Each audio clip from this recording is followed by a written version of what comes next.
PYROLITICAL Radio Show. So, hey, all you Pyros, welcome to this live interview with somebody that I asked to be on the show, somebody that I officially saw in the flesh the other night, but I've seen him online a ton.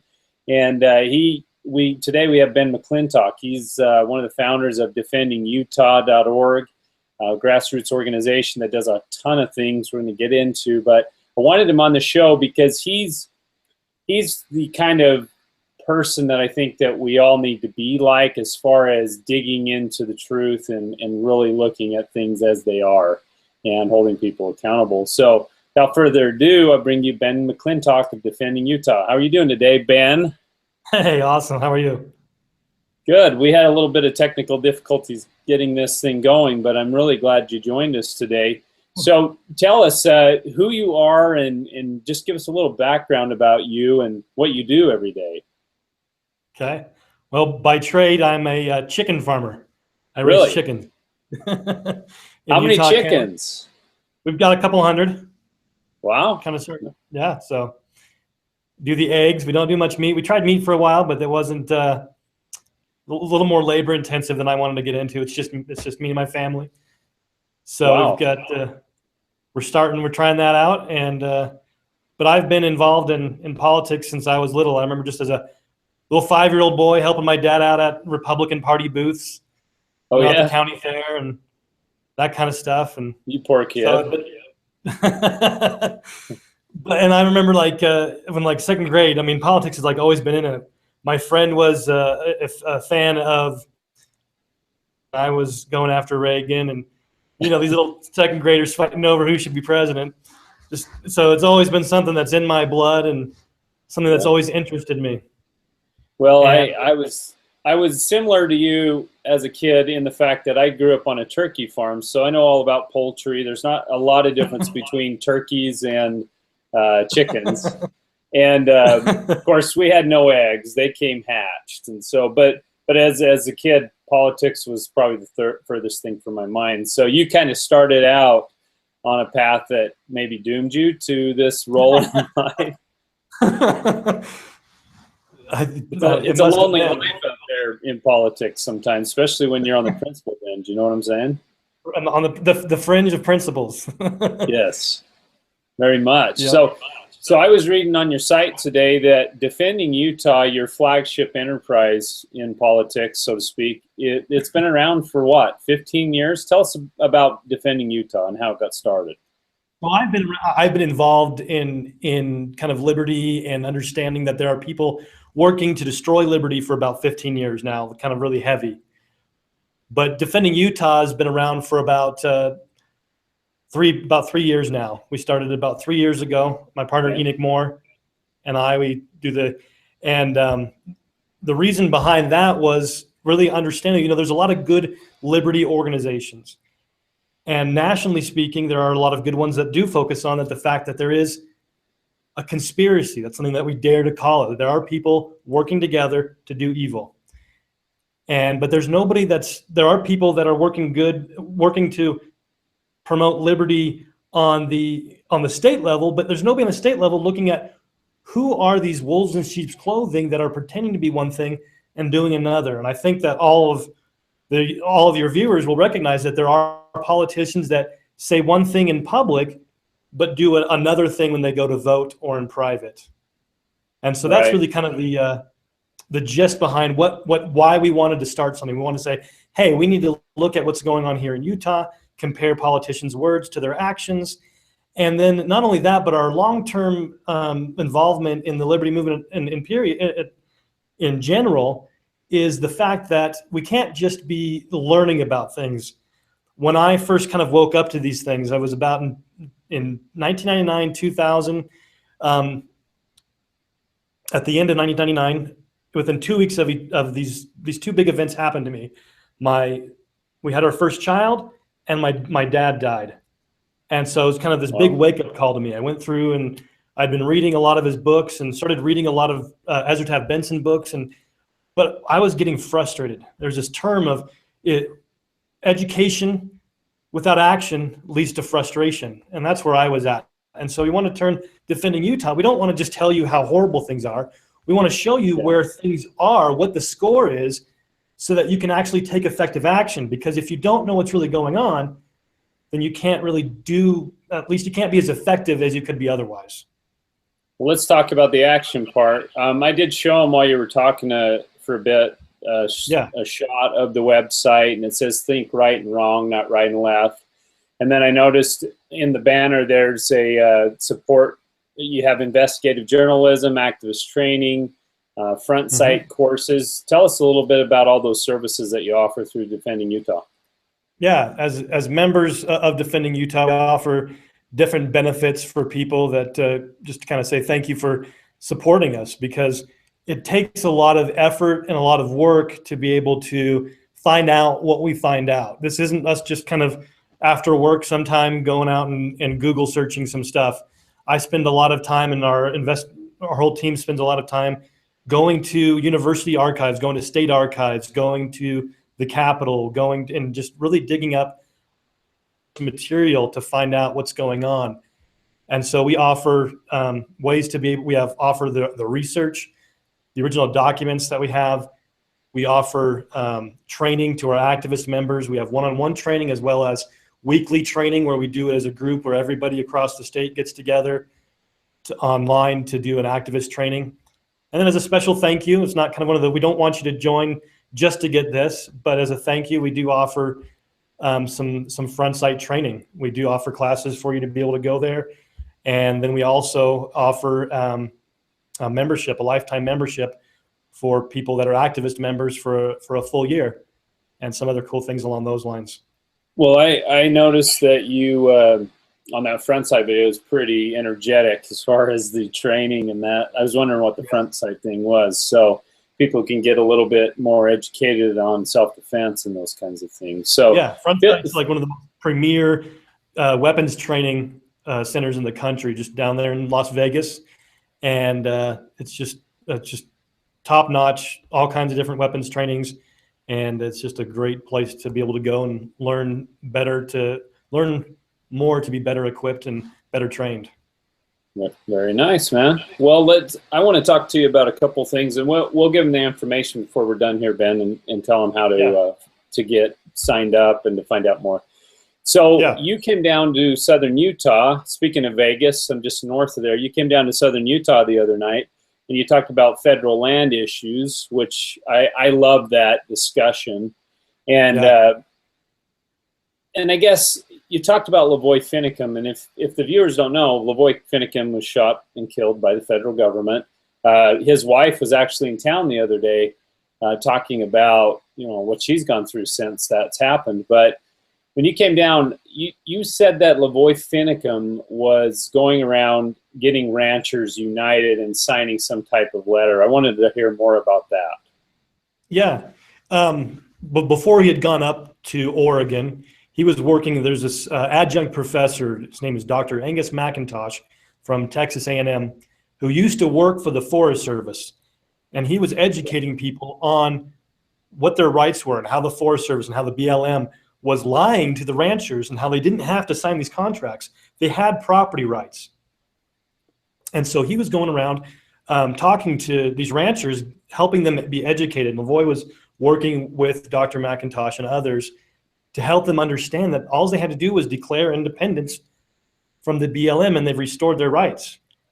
And so I'm showing them, as you're talking there, I'm showing them the picture from your Facebook channel that says honoring those who died for our freedom, killed by enemies of the U.S. Constitution. So go on. Yeah. Well, that's kind of the gist of what Lavoy was doing. That's kind of one of the major solutions that we need to understand, and is that what the ranchers have and how they've been lied to by the BLM and the Forest Service. And with that information, if anybody wants to look up Dr. Angus McClintock on YouTube, he's got some great presentations laying that out, laying the deception that is being used and what the property rights of the ranchers really are, and so that they can start to declare independence and restore the land to the locals. Well, even though I I heard his wife come and speak, I think their name's Jeanette, and and Shauna Cox, and a protege of the Bundys. One thing I didn't realize, Ben, is that he was going around and doing this. And so as I was thinking about your presentation after you gave it, I thought, that's why they had to deal with Lavoy, is because he's actually organizing ranchers and getting them to basically throw off the BLM. And to me, I thought, the feds can't have that. Exactly. You know what it I'm wasn't saying? about him teaching the Constitution. There's lots of people that go around teaching the Constitution. This was what they were really scared of. Yeah, when you actually mobilize and you get Americans educated on the Constitution, and you're like, they all understand, hey, that is not constitutional. There's no grant of authority for the feds to do what they're doing. You kind of woke me up to that. Oh, good. Thanks. So, yeah, no problem.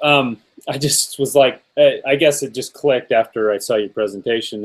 And you talked about the American Lands Council and Ken Ivory, and he came down here last year. Do you just want to talk about that real briefly, what the American Lands Council is doing and that?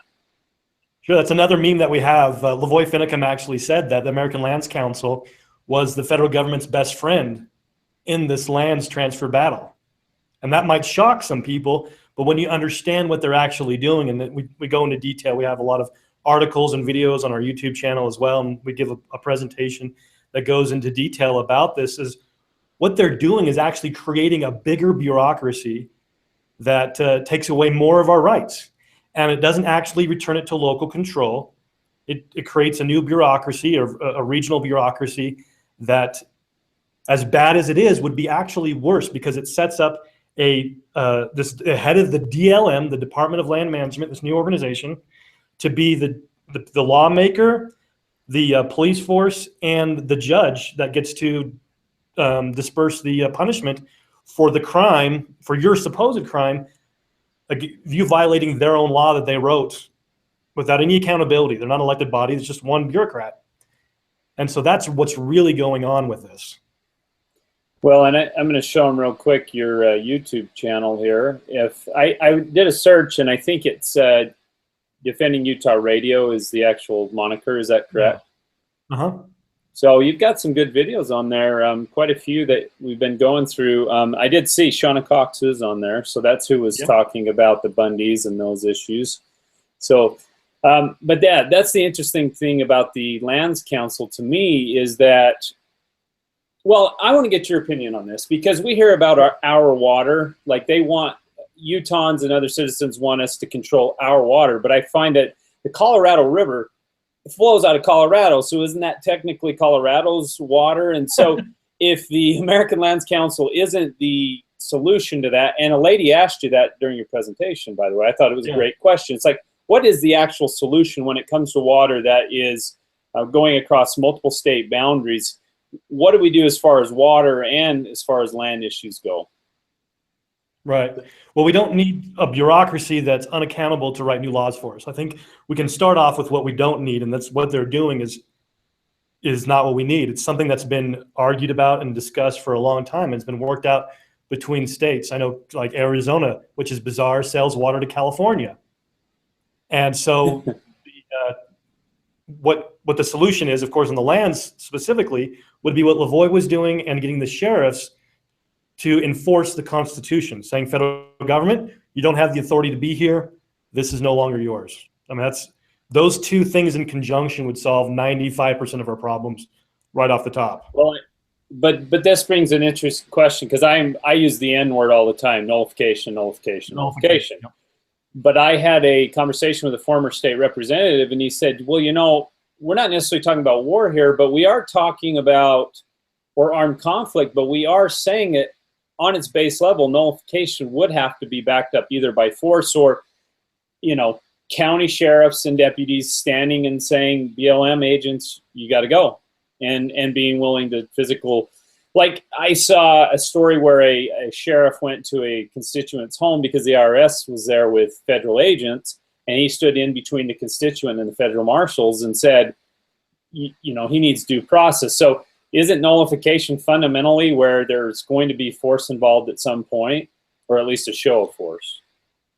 Well, every law it eventually comes down to a show of force. If somebody's not willing to comply, and the police don't want to let the people get away with that, then every law comes down to force. But nullification doesn't always come down to force. There's many examples, with marijuana being the most prominent now.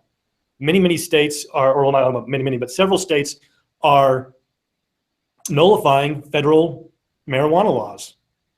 Right. And the federal government isn't coming down on them and busting heads and doing that kind of stuff. They've kind of left them alone. Another example was the Real ID. 21 states nullified the national Real ID bill. And there was no big crackdown and, jackbooted thugs killing people. I don't think that that's what they want. I don't think, people say, well, what about Jade Helm? And these things don't really pan out that way. We've had those violent tendencies in our past, but I think that that's not in anybody's desire right now. But at the same time, when you're talking land issues, they're on the land. BLM agents are on the land, the National Park Service, those kinds of things. So what happens in that circumstance if the Utah State Legislature passes some, referendum or whatever and says, okay, you're out of a job? I mean, is that what happens then? Not out of a job, you just got to go work somewhere else. You got to go work in another state where they allow the BLM. Okay. It's interesting to see how nullification actually plays out. I mean, and there's all kinds of. It shouldn't exist in the first place. Right. Too bad it does, huh? Too bad it does. It shouldn't exist in the first place. It's unconstitutional. And so I wonder, is this something that we're willing, I guess, ultimately, if we have to be willing to stand up for what's right. There are people throughout history that have stood up for what's right, no matter the consequence. Sometimes it turns violent, sometimes it didn't. But was it right? Are we going to just cower because we're afraid of violence being used against us? Because if we do, where will it stop? Oh, it never stops. It always stops in tyranny and slavery. So, yeah, I'm with you on that. We've got to use the law of the land, and we got to really rely on that. The law of the land is the Constitution. The Constitution says they can't do that. Are we going to stand up for the Constitution like our oaths say that we should or that we must? Or are we going to let these things continue? Yeah, I'm with you. I think the oath is a very good, if Utahns and Americans would hold politicians to their oath. Now, granted, that means you have to have some kind of constitutional interpretation. It means you got to understand the proper role of government, like your website says. And well, I want to shift gears here. The last thing I want to talk with you today is you talked on the Kate Daly show recently about, Mormons, we call them secret combinations, but you said that there's been this a movement to rid itself of a certain group of people in Utah for a long time. And you have this meme of Mayor Biskupski up in Salt Lake City, and it says you're hired. I'm going to share that real quick here. Yeah. But talk about this sheriff up north who called a certain group of people excrement, and just tell us about that story. It's very interesting. So Kevin Stainer, he was a member of the Salt Lake Police Department, and he was on his own personal Facebook page, he talked about defending the LDS Church, and that if you do that, you're a bigoted excrement, and he used an expletive that you can read there. I won't say. I'm showing him right now as you tell it. So go ahead. So that's a quote. That's not me saying that. That's a screenshot of his Facebook page. Flawed Christianity. And that you're just a bigot if you defend the LDS Church, and you're you are what he says you are. And so why did you put a picture of the mayor with her arms out saying you're hired? Because so he puts this on his Facebook page, and then later on, more recently, he was promoted to be a sergeant in the Salt Lake City Police Department. Oh wow! So that's interesting. Yeah, use an expletive there. So essentially, has this really bad view of about 50% of the state, apparently, the population-wise, and he gets promoted. So what? I guess, how do you think that might affect that law enforcement officer's job, like how he approaches people's rights? And obviously it's conjecture, but you brought it up. Yeah. So what's your view on it? It's a question that I think needs to be brought up. I can't prove it, but I think because of his actions and his words, I think it's a fair question to say, how are you going to treat that portion of the population that you're supposed to serve? If you think that they're a-holes and that they're bigoted, are you going to be less protective of their rights? Are you going to pick sides when there's evidence? Maybe there's some gay people and some Mormons in a dispute. Are you going to take sides and just throw somebody in jail without the evidence that's necessary? I think that's an important question that needs to be asked. Well, wasn't there a cop up there? There was a gay pride parade or something like that where he didn't want to participate in the parade, or he didn't want to do the security detail for it, so he just traded with another officer. Well, that was what the media twisted it to be. The officer actually was willing to be security. He just did not want to ride in the parade as if he was supporting the movement. So he was more than willing to be there as a guard. He just didn't want to be a part of the float, showing his support for that event. Yeah, I did see there was this video that went viral of a police officer in New York who was grinding on somebody that was twerking in a gay pride parade. And I thought, I don't care what your spiritual or religious views are. It just seems like the police blurred the lines between defending rights and, upholding the constitutional oath to being popular, I guess. Exactly. So it worked for this police officer up in Salt Lake City. Yeah. He's hired. He's hired.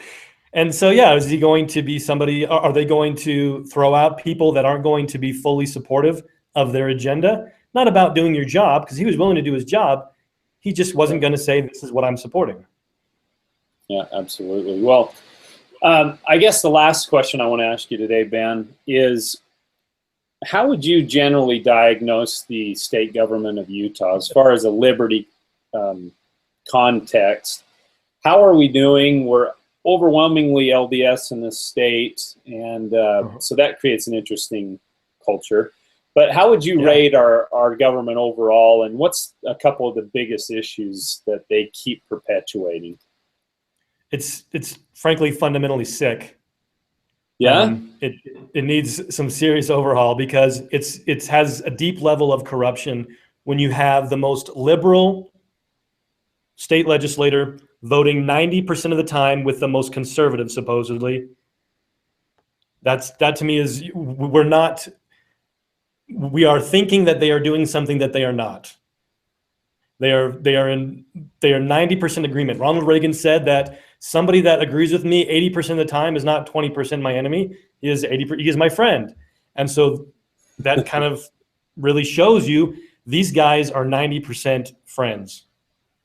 And they are voting. They introduce over 1,000 bills a year. They passed over 400 this last year to increase taxes, to increase regulation, to decrease our liberty, to create this new bureaucracy.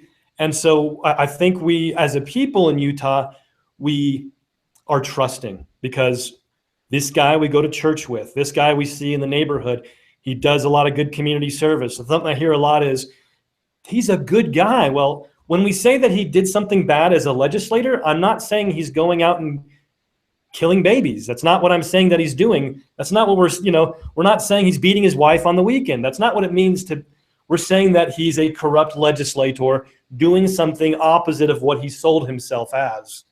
Or even at the very minimum, they don't understand the proper role of government. Therefore, they're blown about by every wind of doctrine. It's just like, it's a case by case. We had one legislator who just retired that lives in this area, Ben, that he got a 50-something percent ranking on Libertas Index, and I would look at his votes, and there was no underlying principle understanding of government. It was just, I have no idea how this guy's going to vote on every single issue, and I think a lot of politicians approach it that way. It's like, there's no core principles. They need to read a Ezra Taft Benson book or a Skousen book or something, where it's like, how do you actually decide on what policies you support and don't support? Is it just campaign donations? What is it? And I think some of it is that there's a caucus that calls themselves the Utah Illuminati that goes around, saying that they have staunch conservatives, Republicans that are a part of this, where the leader of it, who worked for the governor, wants to make Utah less Mormon and more gay. He said that in one of his tweets.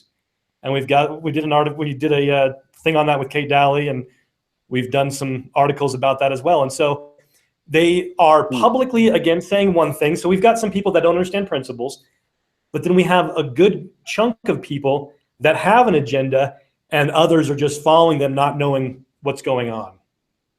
It's kind of scary when it's supposedly the reddest of the red states and it's conservative, but it's just constitutionally a mess. So, right. Well, Ben, I want to tell you thanks for coming on the program today, because I feel like you are a very needed voice out there. Why don't you tell the watchers how they can find out more information and how they can help your organization? Great, appreciate it. Just go to defendingutah.org, defendingutah.org. You can click on the membership link, which tells you more about what we're doing and more about some of the benefits to supporting us and helping us out. Also, hope you'll check out our YouTube. Just go to search Defending Utah on YouTube, and you'll find our channel. And I hope you'll subscribe and check out our reports that we do at least once a week on there. All right. Well, thanks for coming on, Ben, and for all you do. And all you watch there, if you want more information, reach out to Ben. I will say his articles and investigative reporting is in-depth. He does look at a lot of things you just don't get online, so check that out. Well, Ben McClintock from Defending Utah, thanks for being on. Thank you. Appreciate it.